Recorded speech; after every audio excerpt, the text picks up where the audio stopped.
പുറപ്പാടിൻ്റെ പുസ്തകത്തിൽ നിന്നുള്ള വായന. അധ്യായം 33. സീനായി വിടാൻ കൽപ്പന.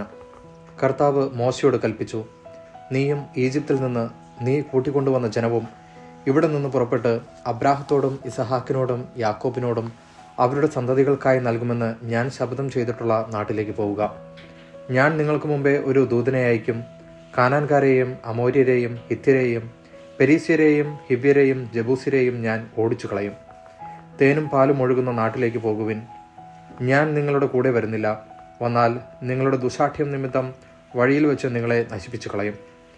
അശുഭമായ ഈ വാർത്ത കേട്ട് അവർ വിലപിച്ചു. ആരും ആഭരണങ്ങൾ അണിഞ്ഞില്ല. കർത്താവ് മോശയോട് അരുളി ചെയ്തിരുന്നു, നീ ഇസ്രായേൽക്കാരോട് പറയുക, നിങ്ങൾ ദുശാഠ്യക്കാരായ ഒരു ജനമാണ്. ഒരു നിമിഷത്തേക്ക് നിങ്ങളുടെ കൂടെ സഞ്ചരിച്ചാൽ മതി, നിങ്ങളെ ഞാൻ നശിപ്പിച്ചു കളയും. നിങ്ങളുടെ ആഭരണങ്ങൾ അഴിച്ചു മാറ്റുവിൻ. നിങ്ങളോട് എന്തു ചെയ്യണമെന്ന് ഞാൻ നിശ്ചയിക്കും. ഹോരേബ് മലയുടെ സമീപത്ത് വെച്ച് ഇസ്രായേൽ ജനം ആഭരണങ്ങൾ അഴിച്ചു മാറ്റി. സമാഗമ കൂടാരം. പാളയത്തിന് പുറത്ത് അകലെയായിരുന്ന മോശ ഒരു കൂടാരം അടിക്കുക പതിവായിരുന്നു. അവൻ അതിനെ സമാഗമ കൂടാരമെന്ന് വിളിച്ചു. കർത്താവിൻ്റെ ഹിതം അറിയാൻ ആഗ്രഹിച്ചവരൊക്കെ പാളയത്തിന് വെളിയിലുള്ള ഈ കൂടാരത്തിലേക്ക് പോയിരുന്നു. മോശ ഈ കൂടാരത്തിലേക്ക് പോകുന്ന അവസരങ്ങളിലൊക്കെ ജനം എഴുന്നേറ്റ് ഓരോരുത്തരും സ്വന്തം കൂടാരത്തിൻ്റെ വാതിൽക്കൽ നിന്നുകൊണ്ട് മോശ കൂടാരത്തിനുള്ളിൽ കടക്കുന്നതുവരെ അവനെ വീക്ഷിച്ചിരുന്നു. മോശ കൂടാരത്തിൽ പ്രവേശിക്കുമ്പോൾ മേഘസ്തംഭം ഇറങ്ങി വന്ന് കൂടാരവാതിൽക്കൽ നിൽക്കും. അപ്പോൾ കർത്താവ് മോശയോട് സംസാരിക്കും. മേഘസ്തംഭം കൂടാരവാതിൽക്കൽ നിൽക്കുന്നത് കാണുമ്പോൾ ജനം എഴുന്നേറ്റ് ഓരോരുത്തരും സ്വന്തം കൂടാരത്തിൻ്റെ വാതിൽക്കൽ കുമ്പിട്ട് ആരാധിച്ചിരുന്നു.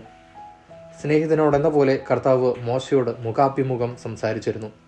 അതിനുശേഷം മോശ പാളയത്തിലേക്ക് മടങ്ങിപ്പോകും.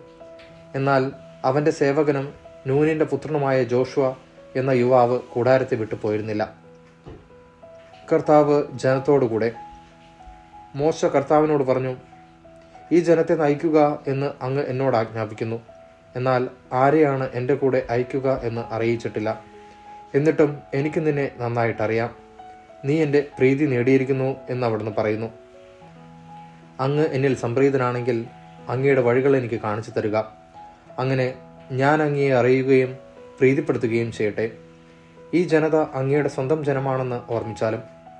കർത്താവ് പറഞ്ഞു, ഞാൻ തന്നെ നിന്നോടുകൂടെ വരികയും നിനക്ക് ആശ്വാസം നൽകുകയും ചെയ്യും.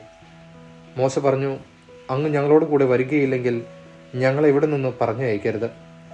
അങ്ങ് പോരുന്നില്ലെങ്കിൽ അങ്ങ് എന്നിലും അങ്ങയുടെ ജനത്തിലും സംപ്രീതനാണെന്ന് എങ്ങനെ വെളിപ്പെടും? അങ്ങ് ഞങ്ങളോടൊത്ത് യാത്ര ചെയ്യുമെങ്കിൽ ഞാനും അങ്ങയുടെ ജനവും ഭൂമുഖത്തുള്ള എല്ലാ ജനതകളിലും നിന്ന് വ്യത്യസ്തരായിരിക്കും. കർത്താവ് മോശയോട് പറഞ്ഞു, നീ ആവശ്യപ്പെട്ട ഈ കാര്യം ഞാൻ ചെയ്യും. എന്തെന്നാൽ നീ എൻ്റെ പ്രീതി നേടിയിരിക്കുന്നു.